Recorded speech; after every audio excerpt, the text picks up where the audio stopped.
নমস্কার সবাইকে, কবিতার রান্নাঘরে আজকে আমি আপনাদের করে দেখাচ্ছি শিম ভর্তার রেসিপি। এইভাবে শিম ভর্তার রেসিপি বানালে যা গরম ভাতের সাথে খেতে দারুণ লাগে। তাই দেরি না করে চলুন দেখে নেওয়া যাক রেসিপিটি। প্রথমে আমি এখানে শিমগুলোকে সেদ্ধ করে নিয়েছি। শিমগুলো একদমই কচি। শিমগুলো কচি বলে এটার আমি পেস্ট করব না, রান্না করতে করতে এগুলো এমনিই ঘেটে যাবে। এরপর একটু বেশি করে সর্ষের তেলের মধ্যে জিরে আর শুকনো লঙ্কা দিয়ে একটু ভেজে নেব। এরপর তাতে রসুন কুচি, পেঁয়াজ কুচি আর কাঁচা লঙ্কা কুচি দিয়ে এটাও একটু ভেজে নেব।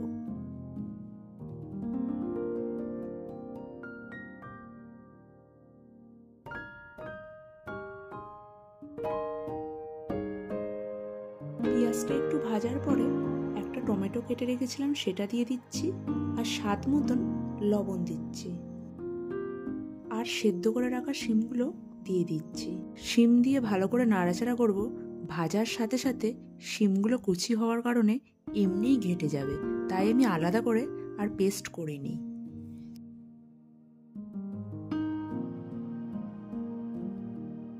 দেখুন শিমগুলো নাড়াচাড়া করার কারণে একদম ঘেটে গেছে। এটা আমি একদমই শুকনো করে নেব। দেখুন এটা একদমই শুকনো হয়ে গেছে। ভর্তার রেসিপিটাও আমার কমপ্লিট হয়ে গেছে।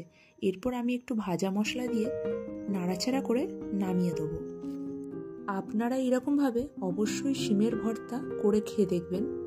ওয়েদার চেঞ্জ হচ্ছে, অনেকেরই মুখের স্বাদ থাকে না। এইরকমভাবে শিম ভর্তা করে খেলে আপনিই মুখের স্বাদ চলে আসবে। রেসিপিটি ভালো লাগলে আপনারা অবশ্যই লাইক, শেয়ার, কমেন্ট করবেন।